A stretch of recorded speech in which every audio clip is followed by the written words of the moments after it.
So guys मैं आ गई जगन्नाथ मंदिर। और ये देखिए भीड़, मतलब भीड़ देख के तो मेरा दिमाग ख़राब। एक तो ऊपर से गर्मी, ऊपर से इतनी भीड़ थी। मतलब ये सिर्फ बाहर की भीड़ है, अंदर का भीड़ पता नहीं क्या होगा, अंदर मंदिर कैसा होगा मुझे ये भी नहीं पता है। सो हम लोग को मंदिर में जाने के बाद पता चला कि मंदिर के 4 दरवाजे हैं और हम लोग पश्चिम साइड से गए हुए थे। पूर्व साइड मतलब सोचिए 4 दरवाजे, चारों दरवाजे पे इतनी ही भीड़ थी, ऊपर से इतनी गर्मी थी और मैं बाल खोल कर चली गई थी और मेरे पास कुछ था भी नहीं कि हाँ कि कुछ से मतलब बाल को बांध लूँ। सो यहाँ पे पानी के फुहारे हो रहे थे भक्तजनों पे ताकि गर्मी से कुछ राहत मिले। सो क्या मिलने वाला है इससे, कुछ होने वाला थोड़ी है। फिर हम लोग वापस आ गए बिना दर्शन किए हुए, नहीं हो पाए, इतनी भीड़ थी। और सो गाइस मैं अभी सोकर उठी हूँ। गई थी आज मैं जगन्नाथ मंदिर। सो इतनी भीड़ थी, इतनी भीड़ थी कि हम लोग वापस चले आए। और मेरा बच्चा अलग ही परेशान कर रहा था, मेरी बेटी। सो अब मैं जाऊंगी शाम को नहीं, रात को।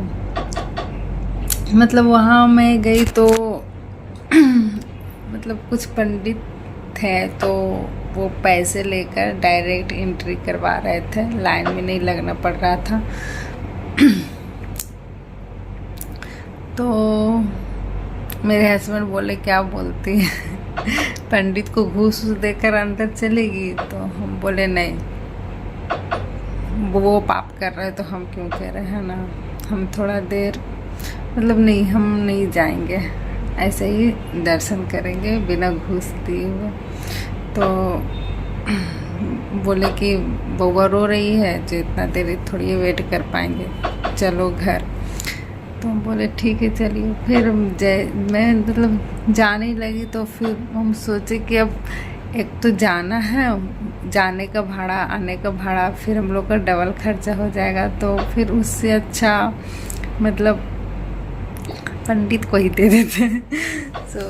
तो फिर हस्बैंड को बोले कि ठीक है, तो आने जाने में परेशान भी होगी, फिर डबल खर्चा भी होगा, तो पंडित को ही दे दीजिए, डायरेक्ट दर्शन करवा देगा। तो फिर हम लोग गए बात करने। तो वो एक भैया थे जो मतलब जूता चप्पल वगैरह जो स्टोर करते हैं, जो जमा करते हैं। तो उनसे बोले तो वो बोले कि अभी भी अगर आप जाइएगा तो 1-2 घंटा लग ही जाएगा, क्योंकि अंदर का भी प्रोसेस वही चल रहा है। बहुत लोग हैं जो पैसे देकर दर्शन कर रहे हैं, तो 1-2 घंटा लग जाएगा। जो आप शाम को आइए, मतलब 8-9 बजे तक रात में, तो अच्छे से दर्शन हो जाएगा, कम भीड़ रहेगा। मतलब भीड़ कम क्या, 2-4 जो भी 10-20 लोग रहेंगे। अब देखते हैं कितना लोग रहते हैं, तो उस समय अच्छे से दर्शन हो जाएगा। तो फिर मेरे हस्बैंड बोले कि ठीक है देखते हैं। तो अब मैं जाऊंगी रात को, वो 8-9 बजे बोला है, तो फिर भी हम लोग 7 बजे तक चले जाएंगे। बोला 12 बजे तक मंदिर खुला हुआ रहता है, लोग 12 बजे तक दर्शन करते हैं। इतनी गर्मी थी गाइस, बहुत ज़्यादा। मेरा तो मतलब मैं सिंदूर लगाई हुई थी जो यहाँ से पसीने से टकर के पूरा नाक में फैल गया था मेरा सिंदूर। तो मतलब हम लोग रेडी सेडी होके गए, इतना मेहनत करके कोई फ़ायदा नहीं हुआ। ऐसा मतलब ऐसा जगह पे आप जाते हैं तो थोड़ा पेशेंस रख के जाइए, क्योंकि टाइम लगनी ही लगनी है। और मेरा तो मैं जानती थी कि भीड़ होगा, लेकिन मेरी बेटी मतलब इतनी परेशान करने लगती है ना कि फिर मेरा मन मतलब अब लगता है कि नहीं, अब नहीं रहना चाहिए, अब चलो घर। बहुत तंग करने लगती है, ऊपर से गर्मी। तो अब मैं जाऊंगी शाम को, तो देखती हूँ क्या होता है, दर्शन होता है या नहीं होता है। भगवान करो हो जाए दर्शन। है ना, इतना दूर से आते हैं और फिर अगर दर्शन ना हो पाए तो थोड़ा बहुत तकलीफ लगता है। सो आई होप सब कुछ अच्छा हो जाए, वो गजननाथ मंदिर का दर्शन हो जाए मुझे तो। और बीच पे ये हमको भीगने नहीं देगी, क्योंकि इसको कपड़ा धोने में इतना दिक्कत होता है ना, हम क्या कहें। इसलिए हम लोग ठान लिए हैं कि हम लोग भीगेंगे और अपना कपड़ा खुद से धोएंगे। इन लोग को अपना ऊँट पे सवारी करेगी। कल मतलब ये मेरा बेटा भीग गया था, इसके कारण मतलब मुझे भीगने का कोई ऐसा इरादा नहीं था कि मैं भीगूंगी, इसके कारण मुझे भी भीगना पड़ा। इतना तेज से मतलब लहर आया ना कि ये तो मतलब गिर ही गया और पूरा मतलब पैर डूबने लगा था। तो इसको बचाने के चक्कर में मैं भी भीगी, मैं भी इसके पास ही थी। मतलब इतना कस के आया लहर कि हम लोग दोनों गिर गए, मतलब अपने आप को रोक नहीं पाए।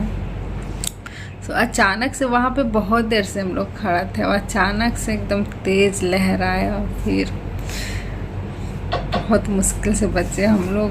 मतलब ये तो पानी वानी इतना बालू के साथ आता है, इतना नमकीन पानी, मेरा फेस उस सब कटकटाने लगा था, पूरा बॉडी कटकटाने लगा था। ऊपर से अभी तक निकल रहा है बालू, इसमें नहीं है, इसमें है। और जब भी ऐसे कर रहे हैं तो निकल रहा है और हल्का सा मतलब सुरसुरी टाइप का हो रहा है। तो घर जाएंगे तो अच्छा से अब इसको क्लीन करेंगे पानी डाल के, या कुछ कॉटन वगैरह से साफ़ करेंगे। नाक में, आँख में, मुंह में, मतलब अजब सा फिर फील होने लगा था ये सब। अब हस्बैंड को बोली अब नहीं रहना, अब चलिए। अकबक लगने लगा था, एकदम लग रहा था सांस लेने में नहीं बन रहा है। सो अब जाएंगे रात में मंदिर। तो और वहाँ का एक प्रॉब्लम है ना, मतलब मोबाइल अंदर नहीं जाने। अब हम लोग को जो ब्लॉग बनाते हैं ना, तो हम लोग को लगता है कि नहीं थोड़ा सा शूट करके डालते हैं, और जहाँ पे ये सुविधा नहीं रहता तो हम लोग को थोड़ा सा मन छोटा हो जाता है। काश मोबाइल ले जाने का, मतलब मोबाइल ले जाने का रहता है इनकी, आप मोबाइल ले जा सकते हैं, पर वहाँ है नहीं ऐसा कुछ। देखते हैं क्या होता है। Okay bye.